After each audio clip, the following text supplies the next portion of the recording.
शुरू होती है, स्क्रीन पर एक मैसेज शो होता है जिसमें ये बताया गया है कि इंसान ब्लैक होल बनाने में कामयाब हो गया है। जिसके बाद हम एक साइंटिस्ट जेम्स को देखते हैं जिसने ब्लैक होल बनाने में अपना रोल प्ले किया है और वो इसी बारे में बात कर रहा होता है। साथ ही उसकी फेलो साइंटिस्ट एना भी होती है जो बताती है कि शुरू में जब ऐसा हुआ था तो हमें यकीन ही नहीं आया था। हमें लगा कि सब कुछ खराब हो गया है, मगर फिर अचानक बहुत सारे पोर्टल अपने आप ही खुलने लगे, जिससे कॉस्मिक डिस्क्रिप्शन की वजह से आधी दुनिया की बिजली बंद पड़ गई और उसके अगले दिन लोगों के गायब होने की न्यूज़ आने लगी। वो भी एक दो लोग नहीं, हजारों की तादाद में लोग, जिसकी वजह से खौफ का माहौल है और कोई समझ नहीं पा रहा है कि ये हो क्या रहा है। सीन एक फैमिली पर शिफ्ट होता है जिसमें है एडम, उसकी वाइफ एंड्रिया और उसकी बेटी कैट। वो तीनों अपनी गाड़ी में घर से निकलते हैं। तभी रास्ते में उनकी गाड़ी के सामने एक पोर्टल आता है जिससे गाड़ी की टक्कर की वजह से उनका एक्सीडेंट हो जाता है, जिसके बाद सब ब्लैकआउट होता है। दूसरी तरफ पुलिस कॉल सेंटर को दिखाया जाता है जहां से दुनिया भर से लोग पुलिस को कॉल करके अपनी प्रॉब्लम्स बता रहे हैं और पुलिस भी अब बहुत परेशान हो चुकी थी कि एक एक करके लोगों के गायब होने की रिपोर्ट्स आ रही थी। लोगों का कहना था कि ये सब उन पोर्टल्स की वजह से हो रहा है जो जगह जगह शहर में शो हो रहे हैं। तभी स्ट्रेन नाम का आदमी अपनी कलीग के पास आकर कहता है कि मैं इन पोर्टल्स को जानता हूँ, मैंने इन पर बहुत सारी रिसर्च की है। मगर उसकी कलीग बिजी होने की वजह से स्ट्रेन की बात पर ध्यान नहीं देती है। लोगों का कहना है कि जो भी इन पोर्टल्स के पास जाता है पोर्टल्स उन्हें अपने अंदर खींच लेता है। तभी अचानक से एक पोर्टल पुलिस स्टेशन में शो होता है जिसे देखकर सब डर जाते हैं और वहां से भागने की कोशिश करते हैं, मगर सभी दरवाजे बंद हो चुके थे। तभी स्ट्रेन उस पोर्टल के करीब जाता है। उसे देखकर वो बहुत खुश था। स्ट्रेन बताता है कि वो कई सालों से इन पोर्टल्स पर रिसर्च कर रहा था। ये पोर्टल्स एक बार पहले भी शो हुए थे और ये पोर्टल्स तुम्हें सब कुछ देंगे जिसकी तुमने कभी ख्वाहिश की होगी। जिसके बाद स्ट्रेन अपनी ड्रॉर से गन निकालकर सब पर पॉइंट करता है और उनसे कहता है कि हमें इन पोर्टल्स के अंदर जाना होगा। सभी उसकी बातों से घबराए हुए थे। स्ट्रेन गन पॉइंट पर एक आदमी को पोर्टल के अंदर भेजता है। इसके बाद वो एक फीमेल को अंदर जाने को बोलता है, मगर वो फीमेल उस पर अटैक कर देती है और स्ट्रेन उसे शूट करके मार देता है। और अब वो खुद पोर्टल के अंदर जाने के लिए आगे आता है, मगर पोर्टल उसे अंदर नहीं लेता। तब स्ट्रेन कहता है कि तुमने जैसा कहा था मैंने वैसा ही किया है, मुझे अंदर ले लो। मगर पोर्टल ओपन नहीं होता। तब गुस्से में स्ट्रेन पोर्टल पर फायर करता है। तभी पोर्टल से करंट निकलकर स्ट्रेन पर अटैक करता है और वो वहीं पर मारा जाता है। कुछ देर बाद पुलिस वहां पहुंच जाती है, पर वो जैसे ही अंदर आते हैं वहां कोई नहीं होता, मानो उस पोर्टल ने सबको अपने अंदर समा लिया हो। अब हम एडम को हॉस्पिटल में देखते हैं और उसकी आंख पर पट्टी बंधी होती है। वहां उससे एक फीमेल डॉक्टर लीजा मिलने आती है और वो उसे बताती है कि तुम अकेले इंसान हो जो पोर्टल से बाहर आया है। एडम लीजा से अपनी डॉटर और वाइफ के बारे में पूछता है तो वो बोलती है कि वो लोग भी यहाँ आ रहे हैं। वहाँ एक और डॉक्टर मार्कन होता है जो एडम की आंख की पट्टी को खोलकर देखता है और एडम से बोलता है कि तुम्हारी आंख बहुत जख्मी हो गई है और इसके टिश्यूज भी अब काम नहीं कर रहे हैं, इसीलिए हमें तुम्हारी इस आंख पर न्यू लेंस लगानी होगी। और वो दोनों डॉक्टर एडम की आंख का ऑपरेशन करते हैं और जैसे ही वो डॉक्टर एडम की साइड कॉर्नर की आंख पर कट लगाते हैं वो आंख काली हो जाती है, जो देखकर वो दोनों डॉक्टर्स भी डर जाते हैं। इसके बाद हमें इंडोनेशिया का एक सीन दिखाया जाता है जहां ब्लैकआउट से पहले का वक्त था, जिसमें दो बहनें सारा एंड जिल पार्किंग एरिया में होती हैं। उस दौरान जिल सेरा को बोलती है कि मैं माँ बनने वाली हूँ। ये सुनकर सेरा बिल्कुल उदास हो जाती है क्योंकि सेरा खुद भी माँ बनने वाली होती है, पर डिलीवरी से पहले ही उसका मिसकैरेज हो जाता है। और जब उसने सुना कि जिल प्रेग्नेंट है तो वो उससे लड़ने लगती है। तभी वहाँ अचानक से अंधेरा हो जाता है और जिल कहीं भी दिखाई नहीं देती है और सेरा जिल को ढूंढने लगती है। वो उसे उसकी कार के पास मिल जाती है। उसे देखकर ऐसा लगता है कि जैसे उसे किसी ने हिप्नोटाइज कर लिया हो और सेरा वहाँ पर और भी बहुत सारे लोगों को देखती है जो सभी हिप्नोटाइज लग रहे हैं। वो लोग कहीं जा रहे थे और सेरा भी जिल के साथ चली जाती है और फिर उसे एक पोर्टल दिखाई देता है और जिल सेरा को बोलती है कि ये पोर्टल हमें अपने अंदर बुला रहा है, यहाँ हमें वो सब मिलेगा जिसकी हमने ख्वाहिश की है। और तभी सेरा को जिल अपने बेटे के साथ उस पोर्टल के अंदर दिखती है, जो देखकर वो वहाँ से दूर जाती है और सभी हिप्नोटाइज लोगों को वो होश में लाने की कोशिश करती है और जिल को भी पोर्टल से दूर करती है, जिससे कि जिल नीचे गिर जाती है और चोट लगने की वजह से हिप्नोटिज्म से बाहर आ जाती है। वो दोनों अब वहाँ से भागने लगती हैं और सभी हिप्नोटाइज लोग उनके पीछे भागने लगते हैं।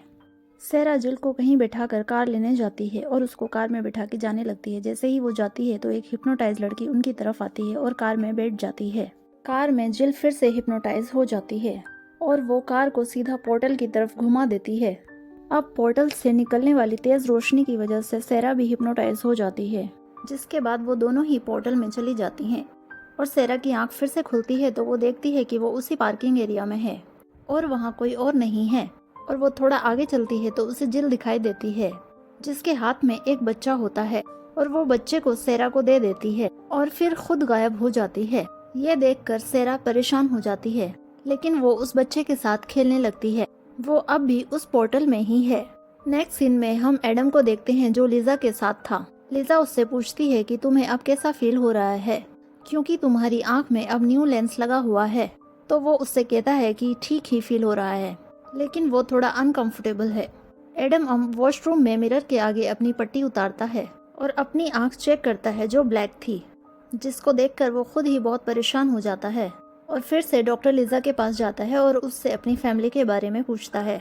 तो वो उससे बोलती है कि वो बस आने ही वाले होंगे। एडम को कुछ गड़बड़ लगती है तो वो लिजा से ज़बरदस्ती बात उगलवाने की कोशिश करता है, पर लिजा वहाँ से चली जाती है। एडम अब डॉक्टर मार्कन के पास जाता है और वो उसकी आंख चेक करते हैं और वो पोर्टल की तरह ही चमकती हुई दिखाई दे रही थी। एडम डॉक्टर को पीछे धक्का देता है और उससे पूछता है कि तुमने मेरी आंख के साथ क्या किया है। तो डॉक्टर बोलता है कि तुम बहुत ही पावरफुल हो, उसने तुम्हें ही चूज किया है।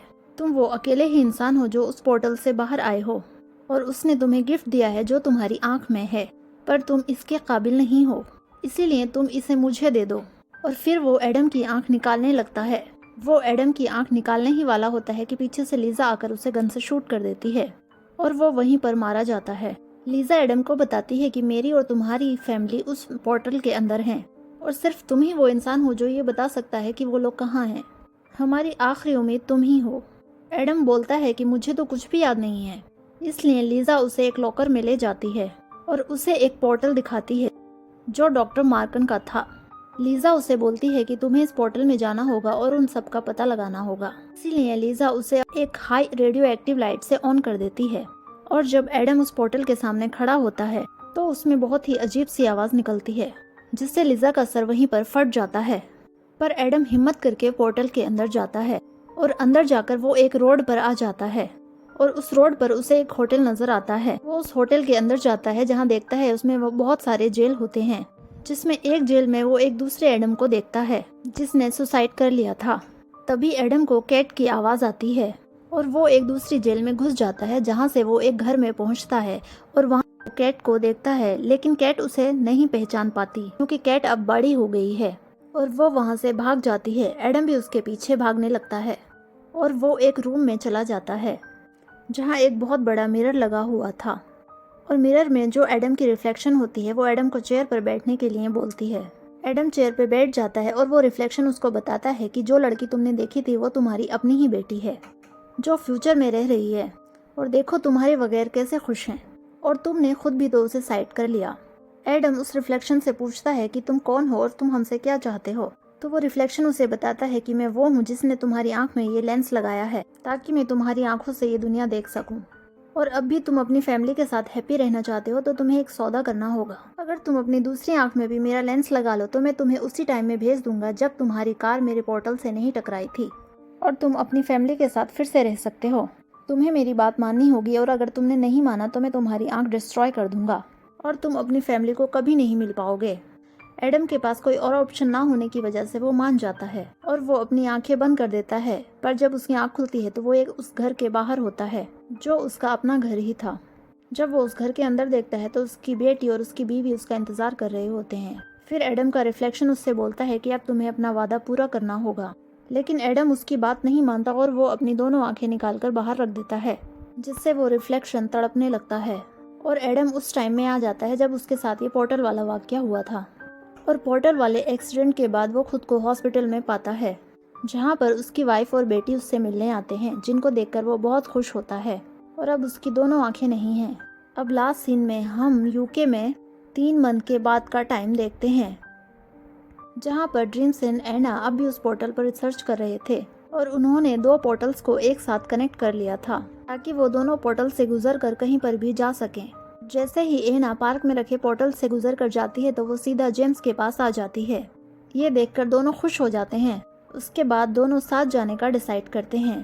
पहले जेम्स जाता है और वो पार्क में पहुंच जाता है और थोड़ी देर बाद एना भी बाहर आ जाती है, पर जेम्स देखता है कि उसकी आंखों से ब्लैक पानी निकल रहा है।